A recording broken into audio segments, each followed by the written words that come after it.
In this video, we're going to talk about the 10 top mistakes that most people make in New World, so you can avoid them as we go into the Aeternum release October 15th.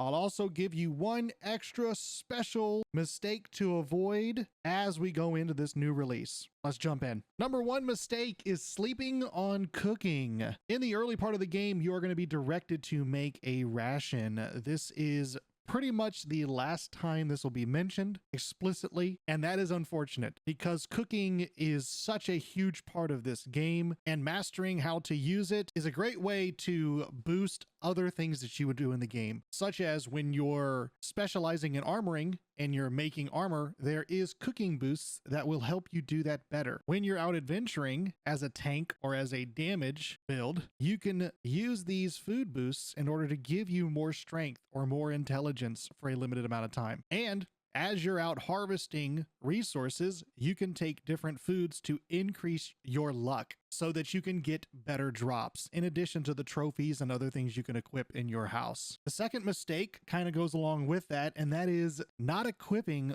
armor or using food buffs when you go out to collect resources or do other trade skill related things. If you are about to sit down and craft a bunch of armor pieces or going out to harvest some iron nodes, you should stop and equip armor that helps you doing those things more efficiently. It only takes a second and it can drastically increase your effectiveness. Number three is focusing too much on one weapon. There is a reason you have two weapons. Making sure that all 6 of your abilities are on cooldown or are at least being used in a way that you can manage the cooldowns is vastly more effective than keeping one weapon out at all times and cycling through 3 abilities. Whether you are tanking or being a DPS for a team, but especially as a tank, managing your 6 abilities so that you can maintain aggro on a boss is crucial and separates those who are effective tanks from those who will get kicked from raid groups.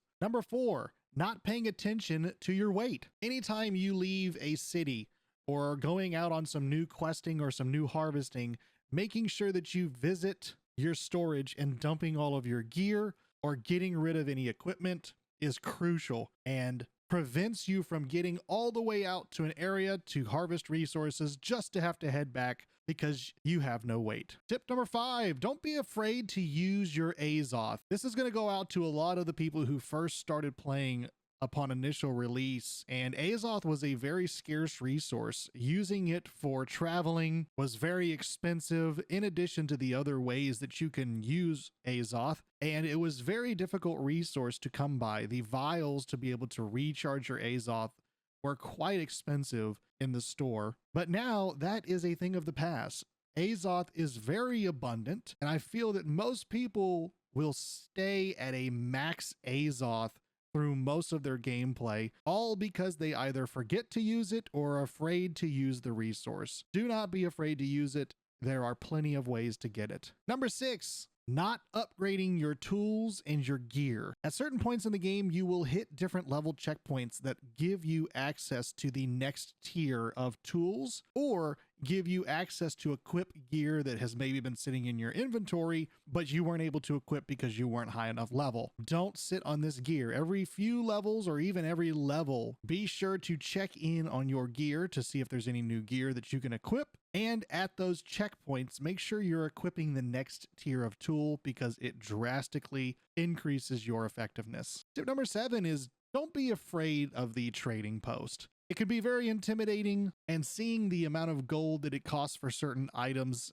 can deter a lot of people from using this great beneficial tool, but don't be too afraid. At the same time, there are plenty of videos out there to watch on the trading post to make sure that you are using it effectively. I won't get into it here, but just know that it is a great resource to use, not only to be able to post resources that you might gather that you have no intention of using, which gives you gold in your pocket, but also in filling in the gaps in your gear. Don't be afraid to load up the trading post and buy that piece of equipment that might get you a little bit closer to a better gear score or more effective perks so that you can tank better or put out more damage. Mistake number 8 is joining a faction but never participating. The faction vendor has a great store of items that many people will not participate in because they are not actually picking up faction quests and completing them. Faction vendors are not just a late game thing, but they are a thing that you can be doing throughout your playthrough, picking up quests, completing them as you can,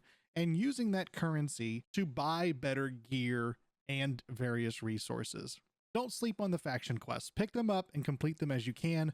It may not even be a bad idea to find a group of friends, or if you have a guild that is active, getting together with a group of friends and completing many of those quests. Some of the most lucrative ones are PvP, which you should band together to complete. But whatever you do, don't just not do them. Tip number 9 on mistakes that people keep making is not making a camp or not setting your spawn to a camp. Dying far away from a city or far away from a teleport point is awful, especially when you have to make that long trek back. If you had just taken an extra second to put down a camp or tag onto a camp that's already there, you would find your clear times of these missions to be much faster and the game to be more enjoyable overall. Don't forget it, just tag a camp. And mistake number 10 is not optimizing your build. I think this is more of a mistake for new players or people who just started out the game, but equipping every piece of gear you get just because it has a higher armor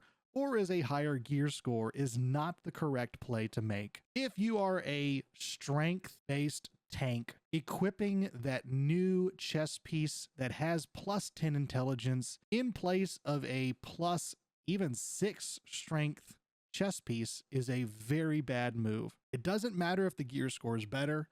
In this instance, you are wanting to make sure that you are aligning your gear with whatever strategy you are trying to do in the game. If your primary goal is DPS and you're equipping heavy gear with plus 10 strength, this will drastically affect your ability to have fun in the game and to progress. Pay attention to your gear and make sure it aligns with your build before you're equipping these pieces of gear. Not everything you receive will go along with your build and should be equipped. And that one extra tip that I have for you guys, if y'all felt like I've given you some kind of value in the video so far, I would greatly appreciate a like and a subscribe. But that last tip specifically to New World Aeternum is don't pay too much attention to the archetypes in the beginning of the game when it comes to the weapons. I am so fearful of the number of sword bearers that will be created in New World because the people like the giant sword that comes with it. Unfortunately, there are so many of those players who will have zero interest in fishing